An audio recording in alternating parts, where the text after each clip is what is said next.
चल, company means Indian company ये बता सब दो कौन सा चैप्टर का हे भगवान, मैं लिख दूंगी ना नीचे chapter 16 tax incidents on companies. Company under income, company under income tax act. Company माने पता है अपने को, इंडियन कंपनी, बॉडी कॉर्पोरेट, सब कुछ पता है। इंडियन कंपनी की definition, corporation established in India, ये थोड़ी पूछेंगे तुमको यार, इतना कुछ भी पूछने को। तो ये वाला बस इंडियन कंपनी क्या होती है ये मार्क करके रख दो। क्लासेस ऑफ कंपनीज ये भी तुमको आता है, government company, section 8 company, CBDT वाली, म्यूचुअल बेनिफिट कंपनी। वो सीबीडीटी वाली कौन सी होती है?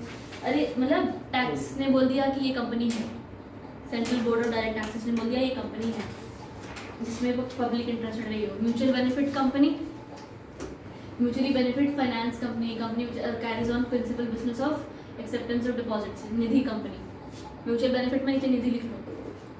निधि ने कंपनी लॉ में बहुत परेशान किया है ना। Share holding bye cooperative society, public limited company, वो सब पता है। लिस्टिंग ऑफ शेयर्स होल्डिंग, ये बस एक हल्का ऊपर ऊपर से रीड करना, जैसे अखबार पढ़ते हैं और फिर मतलब जैसे लोग अखबार पढ़ते हैं। Company in which public is not substantially interested and is known as closely held company. ठीक है, प्राइवेट कंपनी वाले जो होता है ये पता है ना। रेट तुमको सारे करवा रखे हैं, मार दी किताब में ऐसे ही मान रेट। चलो चलो, रेट्स ऑफ इनकम टैक्स पूछ लेना मंजू वाले को, मंजू वाले को पूछ ले। मैं ढूंढ लेता हूँ। यहाँ तक कर लिया हमने। हैं? ये कब मैं पहले पेज पे खड़ा था। मैं ये कहाँ पढ़ा रहे हैं? Still. ये रेट्स ऑफ इनकम भाई, ये मैंने ढूंढ लिया। कुछ नहीं पढ़ना है इसके अंदर, मैं बोलूँ रीड कर, मैं यही तो बोला रीड करके छोड़ देना। यही चीज़ तभी तो अब आगे बढ़ रहे हैं हम लोग। ठीक, फॉर डोमेस्टिक कंपनीज रेट्स तुम्हारे हैं यहाँ पर, तुमने फर्स्ट चैप्टर में पढ़े थे, प्लीज याद करो। वो 400 करोड़ का टर्नओवर होता है तो तुम्हारी इनकम तो मैंने ताजा करें तो भाई 25-30% सरचार्ज ये रहा। फिर तो वो अलग से 115 BA वाले में था कि 22% 15%, याद आ रहा है? 22% 15% कब था? अगर तुम्हारा एक तो 15 था अगर तुम कोई अदर देन मैन्युफैक्चरिंग एक्टिविटी कर रहे हो और वो स्पेसिफाइड ईयर में शुरू हुआ हो और कमेंस हुआ हो, राइट? तो उसके अंदर बस इसके प्रोविजन उन्होंने एक्स्ट्रा कर दिया। तुम्हारा एक बार इसमें ना स्पेशल प्रोविजंस वाला जो है ना 16.3 पर, ठीक है, एप्लीकेबिलिटी वाला डब्बा सारा कुछ, तो इसके अंदर बाकी सब तो ठीक है, 15, 10, 17.16 तुम्हें समझ में आ गया। 5th पॉइंट ये कह रहा है कि आपका अगर आप ये 115 BA के हिसाब से आप टैक्स पे कर रहे हो तो आपको इसी हिसाब से टैक्स पे करना पड़ेगा। कोई वो खास से डिडक्शंस नहीं मिलते, आपको स्ट्रेट अवे टैक्स पे करना पड़ता है, सब कुछ वहाँ पर होता है। और जो स्पेशल रेट्स ऑफ, हमेशा ये चीज़ ध्यान रखना, जो स्पेशल वाले रेट्स हैं हमारे, वो जो 3 सेक्शन में है, 111A, 112A, 112, उसके साथ एक कैजुअल इनकम, ये सब के स्पेसिफिक रेट्स हैं, वो उसी पर ही होंगे, कहीं पर भी चले जाओ वो उसी पर ही होंगे। ठीक है, तो ये यहाँ पर आ गया। और नोट जो है ना 5th पॉइंट का, नोट वाला डब्बा नीचे नोट वाले डब्बे का second last line, for example मिला। एप्लीकेबिलिटी 5th डब्बे में जो नोट है उसका second last line, for example in case of such companies opting for BAA या BBA लॉन्ग टर्म गेन और ये सब अपने ही रेट पर टैक्स होते हैं। मिल गया पक्का। 6th point of conditions to be fulfilled for availing ये कंसेशनल रेट, मतलब BAA या BAB के हिसाब से, BBA या BAB के हिसाब से अगर आपको रेट टैक्स पे करना है तो फिर आपका ये वाले कंडीशंस फुलफिल करने पड़ेंगे। पहला 15% वाले के लिए क्या कंडीशन है? आपका कंपनी सेटअप बिफोर 11090, कंपनी का बिजनेस कमेंस 31/3/24 के पहले। It should not be found by splitting up. आपकी एक कंपनी को अलग अलग करके बोलते हैं कि चल मैं ये कंपनी को स्प्लिट करके नया बना लेता हूँ तो मेरा 15% टैक्स आ जाएगा, ऐसा नहीं हो सकता। ठीक है, स्प्लिटिंग अप से नहीं होना चाहिए, नया कंपनी नया मशीन होना चाहिए। एक्सेप्ट अगर तुम्हारी पुरानी कंपनी डिस्ट्रॉयड हो गई है कैलेमिटी में या फायर में या कुछ में, उस चक्कर में तुम नया कंपनी खोलो तो चलेगा। ठीक है, उसके बाद 3rd पॉइंट यही था तुम्हारा, it should not be found by splitting up. और नीचे जो 4th 5th लाइन में एक्सेप्ट लिखा है, accept in case of undertaking form for reconstruction, मतलब खराब नेचुरल कैलामिटी आ गई या फायर हो गया, उस चक्कर में अगर तुम्हारी कोई पुरानी कंपनी का रिकंस्ट्रक्शन हो रहा है तो चलेगा, नहीं तो हम न्यू ही कंपनी मांगते हैं एंटायरली। यहाँ तक बढ़िया, कोई दुख तकलीफ? चलो ठीक, फोर्थ पॉइंट काट दो। फिफ्थ नहीं, माफी, सॉरी। फोर्थ पॉइंट है वो वाला, मशीन भी न्यू होनी चाहिए, ठीक है। फिफ्थ पॉइंट काट दो। Sixth point, it should not be engage in any business other than the business of manufacturing. ये 15% के लिए आपको मैन्युफैक्चरिंग बिजनेस चाहिए ना, ठीक है। और लास्टली तुम्हारे ये वाले बेनिफिट्स नहीं मिलेंगे अगर तुम 115 BA वाले के अंदर 15% के अंदर टैक्स पे कर रहे हो, तो ये वाले बेनिफिट्स नहीं मिलेंगे, ये माइनस नहीं होगा कुछ भी। ये जो डब्बा है ये करेंगे अभी, यहाँ तक ठीक है। हाँ जी। अब दोबारा पेज नंबर 16.3 पर आ जाओ। अब बाजू वाला डब्बा, उसके 22% वाला डब्बा, ठीक है। 22% में मैन्युफैक्चरिंग होगा तो नहीं चलेगा, मैन्युफैक्चरिंग नहीं चाहिए, अदर देन मैन्युफैक्चरिंग चाहिए, और कोई टाइमलाइन नहीं दे रखी कि कब क्या कैसे है। तो उन्होंने बस बोल दिया कि अदर देन मैन्युफैक्चरिंग ये रेट्स हैं। पॉइंट नंबर 6 पर आ जाओ सीधा। No time limit specified, both existing companies and new companies can avail benefit. Manufacturing होने का कोई ज़बरदस्ती नहीं है, बाकी सेम कंडीशन जो यहाँ पर है, सॉरी मतलब no similar conditions has been prescribed. इसका मतलब इसमें कोई वो याद मत करो, कुछ नहीं है इसके अंदर, इतना ही ज़रूरत है इसके लिए पढ़ना, कुछ कंडीशन नहीं डाला। लास्टली आपको सीधा 7th पॉइंट पर आ जाओ। अभी सब साथ में हो कि डूब गए? ठीक है, 7th पॉइंट पे हमें उसने क्या बोला कि यही जो रेट्स हैं, ये जो आपके 10AA SEZ के रिडक्शंस होते हैं, 32 वाला आई थिंक डेप्रीसिएशन वाले होते हैं, याद आ रहा है, 35 AD और ये सब वाले डिडक्शंस नहीं मिलेंगे तुमको अगर तुम BAB या BAA के अंदर हो तो, ठीक है। उसके बाद हाँ ये तो हो गया, सेट ऑफ लॉसेस तुम्हारा कुछ जरूरत नहीं है। हाँ सेकंड पॉइंट, अच्छा एक सेकंड रुको, ये वाले डिडक्शन समझ में आए 10A वाले। सेकंड पॉइंट में क्या लिखा है उसी के, without set off of any loss carried forward from any earlier assessment year if such loss is attributable to any of the deductions listed। तुम्हारा लॉस हुआ है क्योंकि तुमने 35 AD का डिडक्शन क्लेम किया, तो वो लॉस भी कैरी फॉरवर्ड नहीं होगा। गेटिंग द पॉइंट और नॉट? पक्का। उसके बाद थर्ड, बाय क्लेमिंग डेप्रिसिएशन, तुम डेप्रिसिएशन क्लेम कर सकते हो, एडिशनल डेप्रिसिएशन नहीं क्लेम कर सकते, पर तुम्हें इसका इतना कैलकुलेशन नहीं आने वाला है यार, क्या तुम्हें स्ट्रेट अवे कंप्यूटर बोल दी जाएगी, नहीं आया कंप्यूटर तुम्हें बोल दिया जाएगा, और तुम्हें स्ट्रेट अवे 15 या 22% निकालना है प्लस सरचार्ज, क्योंकि सरचार्ज कंपलसरी है ना इसमें, ये याद है ना। उसके बाद नोट काट दो। 8th पॉइंट प्लीज पढ़ो, समझ नहीं आएगा अभी पर पढ़ो। 7th हाँ नॉट एप्लीकेबल, नॉट एप्लीकेबल पढ़ना है, ये चीज़ काम की है, समझ आया। 7th पॉइंट पे हमने डिडक्शंस पढ़े, नोट काट दिया नीचे वाला। 8th पॉइंट पढ़ा, 9, 10 कट सब कट नीचे आ जाए। तो है ही नहीं, 11 काटना है और 9 की सीधा ये अगला सीधा नोट वगैरह सब काटना है। सीधा 16.7 पेज के पॉइंट नंबर 1 पर आ जाओ, टैक्स ऑन इनकम। हाँ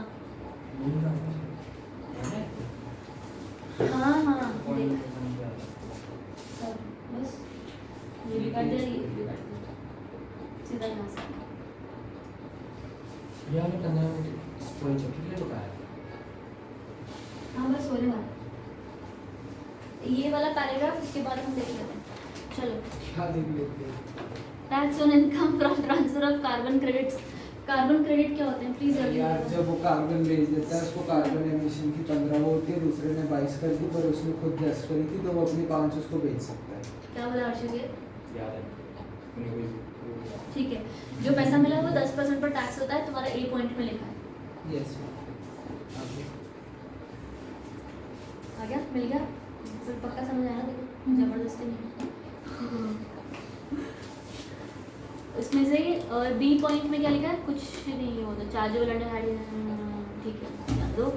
नॉटविथस्टैंडिंग वाले पॉइंट में सिर्फ फर्स्ट पैराग्राफ देख लो, कोई तुम्हें एक्सपेंडिचर का रिडक्शन नहीं मिलेगा वो कार्बन क्रेडिट के अंदर, ठीक है, सिर्फ फर्स्ट पैराग्राफ। सेकंड पैराग्राफ काट दो। अब तुम्हें अगर तुम्हें फॉरेन कंपनी से डिविडेंड्स आ रहे हैं ना, return tax dividends receive from foreign companies, अगर तुम्हें फॉरेन कंपनी से डिविडेंड आ रहे हैं तो वो किस बेसिस पर टैक्सेबल होते हैं? तुम डिविडेंड रिसीव कर रहे हो ना, तब तो टैक्स होता है बंदा जिसको इनकम मिलती है, तो he is taxed at the rates of 30%, plus surcharge. है ना। तो 30% प्लस सरचार्ज पर इंसान का डिविडेंड इनकम टैक्सेबल होती है। यहाँ तक बढ़िया। अगर आपको इतना सारा टैक्स नहीं देना है तो ये तो ही पॉसिबल है अगर आप उस फॉरेन कंपनी में 26% होल्ड करते हो। अगर आप उस फॉरेन कंपनी में 26% शेयर्स होल्ड करते हो तो आपका टैक्स 15% हो जाएगा। ठीक है, बस इतना सा। तुम्हारा जो फर्स्ट 2 लाइंस जो 30% सरचार्ज तक मार्क कर लो। ठीक है, सेकेंड पॉइंट ये तो नहीं कटवाया, कंसेशनल रेट वाला, खाली नॉट विथ स्टैंडिंग काटना था, उसका सेकंड पैराग्राफ काटना था बस। सब रिकॉर्ड है सेकेंड पॉइंट का फर्स्ट 3 लाइंस 30% दे मिल गया। अगले पेज पर वो 26% लिखा हुआ है, अगर तुम होल्ड करते हो तो 15% का टैक्स है। ढूंढ मिल गया। और कोई डिडक्शन नहीं मिलेगा, वो लास्ट पैराग्राफ में लिख रखा है। ये मैच है क्या? यही तो बताना है ना। Minimum alternate tax.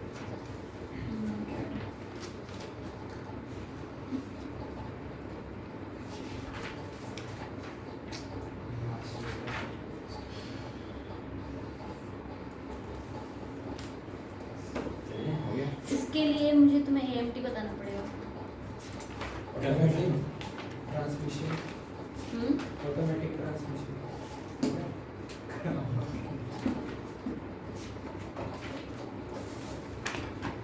पेज पर आओ तुम। ये है। अभी 14.1 पॉइंट 1। अरे अरे क्या चैप्टर इधर में कर रहे हैं? देखो पन्ने पलटने, देखो उसमें भी जोर आ रहा है। ये मैं कोई आपको उसे उठाने का आ रहा था ना, जैसे वैसे आ रहा था। थोड़ा सा ही मिटाना था।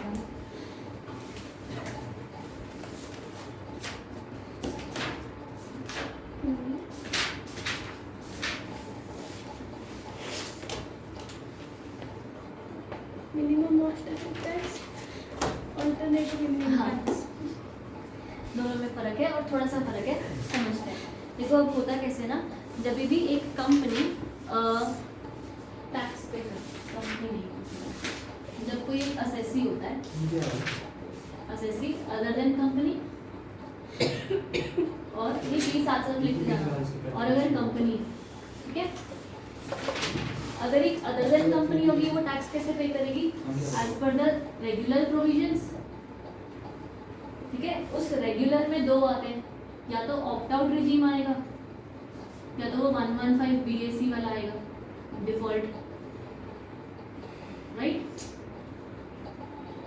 और एक होते हैं AMT प्रोविजंस। बढ़िया। ये AMT प्रोविजंस तो ही एप्लीकेबल हैं proviso if paying tax as per regular या तो ऑप्ट आउट रिजीम। ठीक है, मतलब 115 BAC में AMT प्रोविजंस एग्जिस्ट नहीं करते हैं, यहाँ पर प्रोविजंस एग्जिस्ट करते हैं। आया समझ? पक्की बात है।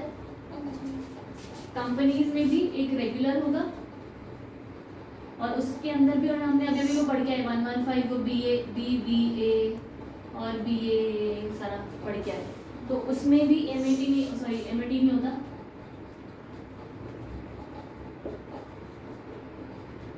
MAT नहीं होता। और अगर आप रेगुलर प्रोविजंस के हिसाब से टैक्स पे कर रहे हो, जहाँ पर आपका 30% वाला था या 25% वाला था, वहाँ पर MAT होता है। और अगेन यहाँ पर MAT if as per regular provisions. Individual के लिए AMT है, कंपनी के लिए MAT। ठीक है,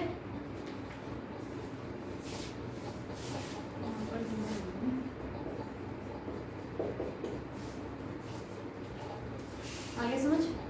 पक्का? लिख लो या फोटो खींच लो, फटाफट से बस।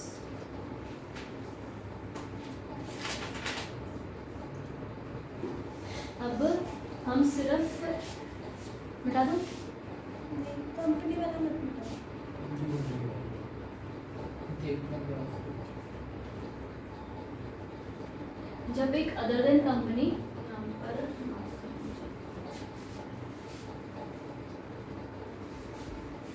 अगर other than company as per AMT tax pay करती है, ठीक है, अगर वो एज पर AMT पे कर रही है, यहाँ से आ जाना, तो फिर क्या किस हिसाब से प्रोविजंस हो गए यहाँ पर, please attention. Other than company में कौन कौन आता है?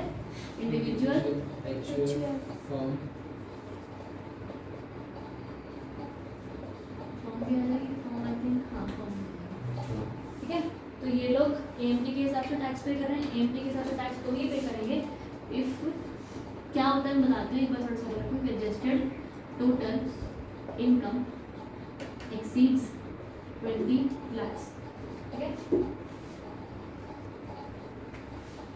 अगर आपका adjusted total income exceed 20 lakh है तो AMT है, अगर एक्सीड नहीं करता तो AMT नहीं करने की जरूरत। यहाँ तक समझ में आ गया?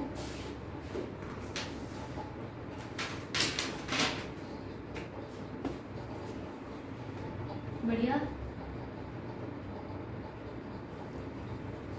ये आपने जो ये बनवाया है रेगुलर और MAT, ये है क्या वैसे? हाँ वो आएगा ऐसे, बस एक बार बना के छोड़ दे, जब हम पढ़ेंगे ना। यहाँ तक समझ में आ गया? AMT वाला भी समझ में आ गया? अब ये इधर इतना नया आता है, बढ़िया। चल अब ऑल्टरनेट मिनिमम टैक्स होता क्या है? See sometimes what happens was कि अभी आपके ऑप्ट आउट रिजीम में हमने कितने रिडक्शंस देखे, कितने एग्जेम्पशंस देखे, इन्वेस्टमेंट्स प्रोसेस देखे। आपने यहाँ पर कंट्रीब्यूट कर दिया तो टैक्स नहीं है, आपने यहाँ कंट्रीब्यूट कर दिया तो टैक्स नहीं है, राइट? तो ऐसे बहुत सारे लोग बहुत सारे दिमाग लगा के बहुत सारा टैक्स बचाने लगते हैं।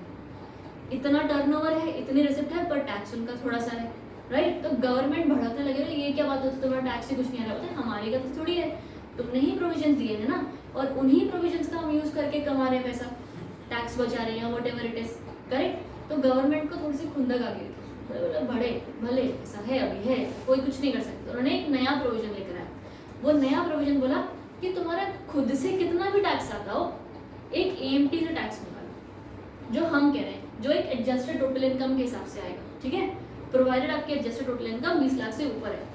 तुम्हारी adjusted total income which we will calculate if it is above 20 lakhs, you will also have to calculate AMT, यानी कि टैक्स एज पर एक ऑल्टरनेट मिनिमम टैक्स की प्रोविजंस, जिस पर आपको टैक्स पे करना पड़ेगा, ठीक है। तो आपकी जो भी इनकम आ रही है उस इनकम के हिसाब से आप एक रेगुलर टैक्स निकालेंगे, एक AMT टैक्स निकालेंगे, जो हायर होगा वो गवर्नमेंट को पे करेंगे। आया बात समझ? ठीक है। AMT provisions, again AMT provisions बस इतना कहते हैं कि हमें कम टैक्स मंजूर नहीं, तो हमें ज़्यादा टैक्स चाहिए। ज़्यादा टैक्स हम आपसे लेंगे कैसे? रिडक्शंस तो हम तुमसे वापस ले नहीं सकते। तो इसलिए अगर तुम ऑप्ट आउट रिजीम में हो, पॉइंट नंबर 1, और अगर तुम ऑप्ट आउट रिजीम के हिसाब से ही टैक्स पे करते हो तो तुम पर AMT प्रोविजंस भी एप्लीकेबल होंगे। You will not be able to get all the reductions and calculate tax as per AMT।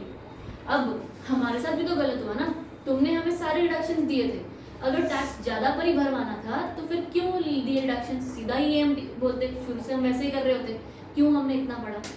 तो इन केसेस में आपके गुस्से को शांत करने के लिए गवर्नमेंट ने तुम्हें दिया AMT का क्रेडिट। AMT का क्रेडिट क्या होता है? अगर तुम्हारा AMT का टैक्स ज़्यादा आ रहा है और नॉर्मल का टैक्स कम हो रहा है, तो ये जो ज़्यादा है ना, ये ज़्यादा है, इसका तुम्हें क्रेडिट मिल जाएगा अगले साल, प्रोवाइडेड अगले साल तुम्हारा नॉर्मल वाला टैक्स ज़्यादा हो और AMT वाला कम हो, ठीक है? कुछ हल्का फुल्का पॉइंट समझ में आया? ठीक है। और उससे फायदा क्या हुआ? फायदा गवर्नमेंट को ज़्यादा टैक्स मिल गया। नहीं, हमें क्या फायदा हुआ उसका? हमें तो कोई difference फायदा निकाल के भी हमें कोई credit मिल गई। क्रेडिट मिल जाता ना अगले साल, अगर तुमने सारा टैक्स पे हाँ, करा। वही तो अगले साल भी मान लो हमने सारे और डिडक्शन नहीं क्लेम आए। करी तो AMT तो Obviously ज़्यादा आएगा। आएगा। नहीं है, कोई फायदा नहीं है, नुकसान भी है, बस है। तो ये एक one of the major reason है जहाँ पर अगर आपकी इनकम ज़्यादा है तो आप डिफॉल्ट में शिफ्ट हो जाओ। डिफॉल्ट में नहीं है ना ये चीज़।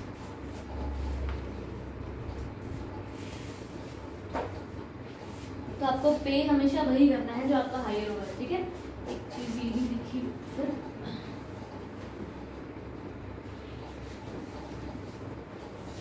आपकी जो भी इनकम है, ठीक है, आपने इनकम कमाई, उस इनकम में आप टैक्स निकालोगे एज पर रेगुलर प्रोविजंस, और आप एक टैक्स निकालोगे as per the adjusted total income of AMT provisions, इसमें से whichever is higher will be paid. आया समझ? पक्की बात? नहीं यार, सॉरी. चलो अगर आपका टैक्स एज पर रेगुलर है 23 और टैक्स एज पर AMT है 20, तो this is not usually going to happen. अगर तुम्हारा AMT क्रेडिट, और लास्टली लिखो कि अगर तुमने AMT का टैक्स पे किया है ना, if AMT tax paid, assessee लिखना प्लीज, असेसी बहुत बोल रहे हैं, assessee will get liable to avail, I'm ready to बोलने वाली, avail AMT credit proviso, sorry, provided क्या, if next year is tax हाँ, if tax on regular income is more than tax as per AMT. हाँ. तो tax on AMT is lesser than tax as per regular provisions. ठीक है?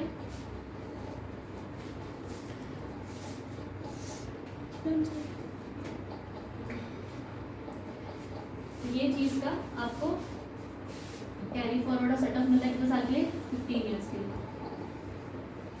आया बात समझ? क्या लिखा है? सब कुछ कहा लिखा है, नहीं पढ़ूंगा. तो वहाँ मत ढूंढना, लिख लेना, उसके बाद ढूंढते रहना आराम से.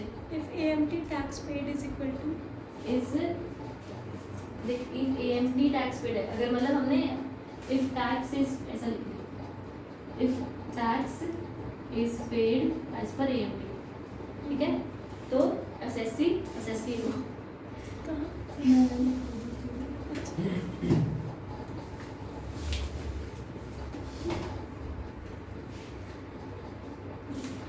हो गया मैम? कल भी तो सारा दिन हमने टैक्सी करना है. ये कल वाला करा देना खत्म, नहीं तो अगर 3 घंटे से पहले खत्म हो गया फिर करोगे तो कुछ और करेंगे. तो करेंगे तो सही. तो कल करा लेना. चल ठीक है, करते हैं बस. मेरे को लगता है तुम्हारे इसका वो तो नहीं आता, प्रैक्टिकल नहीं आता. नहीं आता. अरे मैं वैसे ही कह रही थी, मैं चेक कर रही थी इतना जो तुम्हें. भी आप बोलोगे ना इसमें रिकॉर्ड हो रहा है. हम बाद में अगर आगे तो आपको कहेंगे आपने कहा था नहीं आता.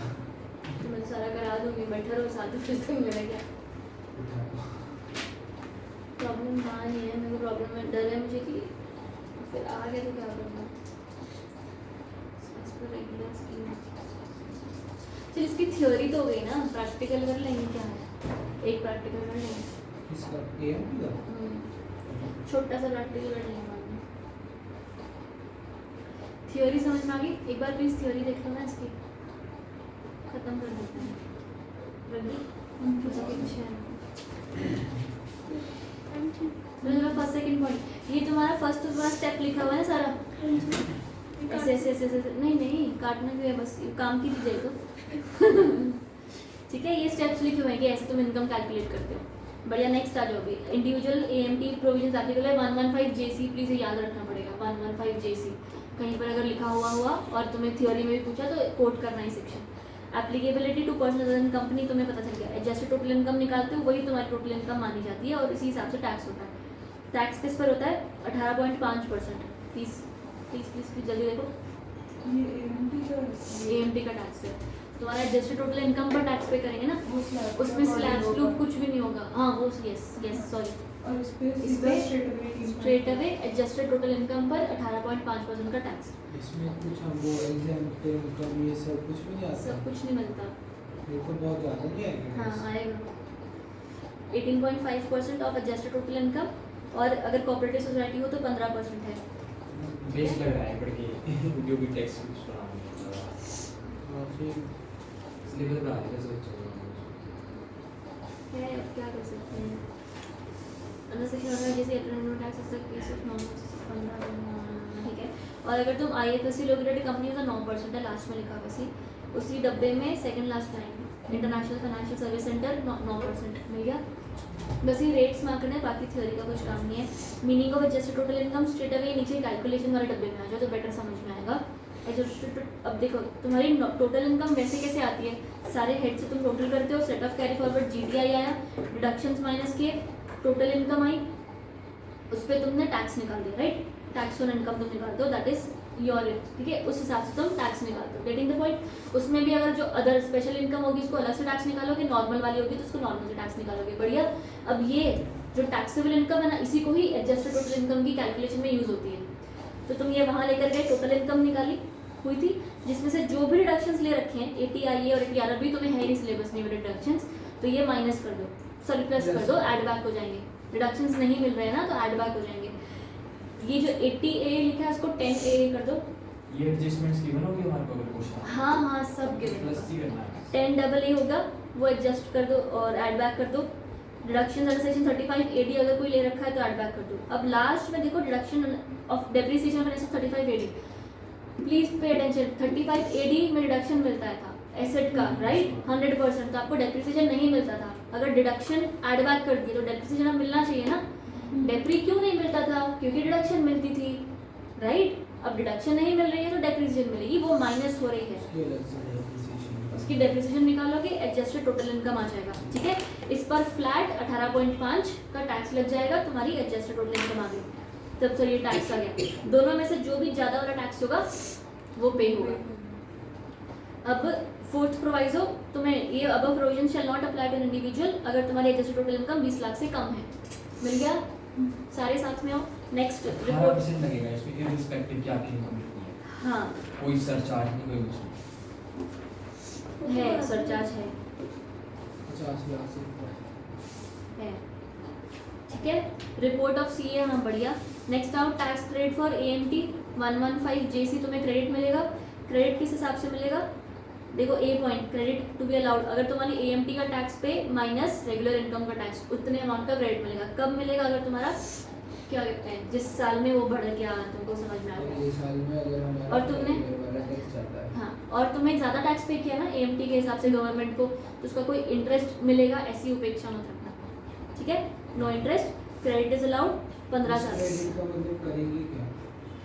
वही अगर ज़्यादा आ गया तो क्रेडिट मतलब तुम्हारे पे टैक्स कम हो जाएगा ना, जैसे टैक्स में से एडवांस टैक्स माइनस होता है, वैसे AMT क्रेडिट माइनस होगा। आया? मतलब आज मुझे उतना ही पे करना है जितना मेरा नॉर्मल से टैक्स आता है। हाँ। जैसे अगले साल क्रेडिट 5000 का क्रेडिट था, अगले साल मेरा 10,000 का टैक्स था तो मेरे को 5000 और मिला। हाँ। आया? पक्की बात है? तुम्हारा तो क्रेडिट बढ़ता ही नहीं जाएगा फिर, ये तो साल जैसे मतलब आने वाले टाइम में 15 साल बाद खत्म लैप्स हो जाएगा, कुछ होता भी होगा तुम्हारे मतलब तो भी 15 साल से फिर शुरू हुए सेम। हाँ हाँ। पर ऐसे तो मैम तो normal- अरे 24-25 का 15 साल तक, हाँ, फिर वही। 25-26 का 15 साल तक, 26-27 के 15 साल तक, ऐसा हर साल के एंड में 15 साल शुरू होंगे ना।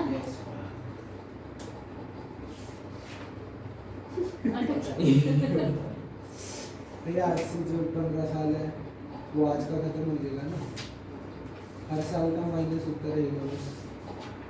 नहीं करेंगे, इसकी एक इलस्ट्रेशन कर लेंगे, ठीक है। तुम्हारा क्रेडिट ये ठीक है, 18.5 मिनिमम विल बी पेड, जो भी तुम्हारा होगा। इलस्ट्रेशन 1 हम कल करेंगे, इसको रखो अभी भी इधर, बस इतना सही। बस MAT पर आ जाओ। फिलहाल ये सब MAT कटवाने वाली मैं, ज़्यादा से ज़्यादा कटवा दूँगी। फिर एक ही तरह है 16.8 फिर चलेगी 16 सॉरी, चला ये बस हो गया अभी। कल क्या कराना है। ढीला बंदी।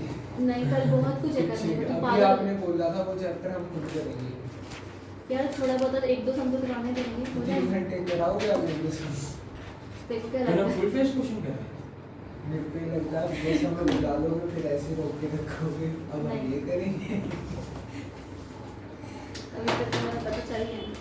चलो स्पेशल प्लीज ना, मैट वाला पता है ना अपने को क्या होता है। मैट AMT जैसा ही मैट जो नॉन पे था वो अब कंपनी पर है, तो बस मैट वाले प्रोविजन यहाँ पर आ गए, इसको बस एक रीड मारना छोड़ देना, कुछ जरूरत नहीं है।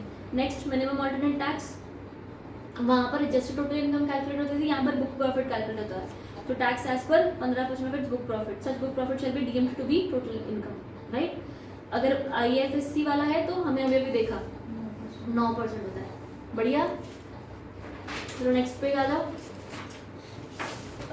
कंप्यूटेशन ऑफ, ऊपर के सारे डब्बे काट दो, कंप्यूटेशन ऑफ टोटल इनकम आ जाओ। तुम्हें ये रेट्स पता है 30, 35, 7, 2 वाले सारे, जल्दी जल्दी जल्दी हो गया। इफेक्टिव रेट ऑफ मैट ये वाले हैं 15। अगर तुम्हारी 1 करोड़ से तक की इनकम है तो मतलब तुम्हारे पास सिर्फ 15% प्लस सेस लगता होगा, राइट। तो ये अगर तुम्हारी इनकम 1 से 10 करोड़ है तो तुम्हारा 7% का वो सरचार्ज नहीं आता, वो लगेगा। तो 15 + 7 + 4 करोगे तो 16.692 आएगा। समझ आ रही बात है? नेक्स्ट आ जाओ, profit and loss account to be prepared, काट दो और सीधे आ जाओ 16.15 पेज पर। यस, यहाँ तक सारा काट दो। हाँ, नहीं पढ़ना है वो, ना ही पूछा जाएगा, और अगर पूछा गया तो 4 या 5 मार्क्स में पूछा जाएगा, छोड़ देना। 4 मार्क्स के तो आ रहा है इससे। आपने 2 बना दिए। ये मतलब ये नहीं आता है क्योंकि इसमें बहुत सारे कैलकुलेशंस हैं, वो तुम्हें नहीं है। पूरा अकाउंट्स है, हमारा अकाउंट्स बहुत अच्छा है। 6 पॉइंट कहाँ तक? 4, 14 तक काट दो। पेज नंबर बोला था मैंने, हाँ। हाँ हाँ 14। 14, हाँ हाँ नहीं करता था। ठीक है, काटा है ये, जवाब होता है।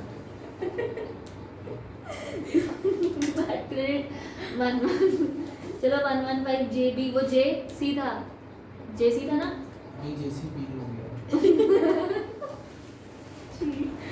JC था ये। हाँ, ये ए वो AMT।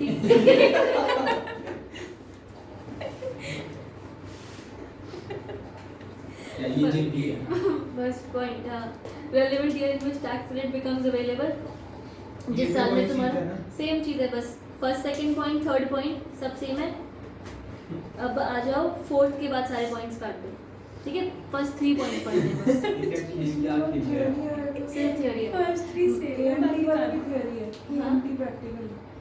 AMT में प्रैक्टिकल का और ऑप्शन ये है, theory मैट है। पक्का थ्योरी है, ठीक है। मैट पक्का थ्योरी है, AMT में हो सकता है कुछ प्रैक्टिकल आ जाए, वो भी। और तुम्हें कभी भी नॉर्मल टैक्स निकालने बोला जाए, अगर ये वो कुछ भी, तो जब तक AMT बोला नहीं तब तक निकाला नहीं, ठीक है। कुछ इलस्ट्रेशंस कुछ नहीं करनी है इसकी, 3 चैप्टर करा दिए आपने। ये सब मुन्नते करते थे। कटा लिए।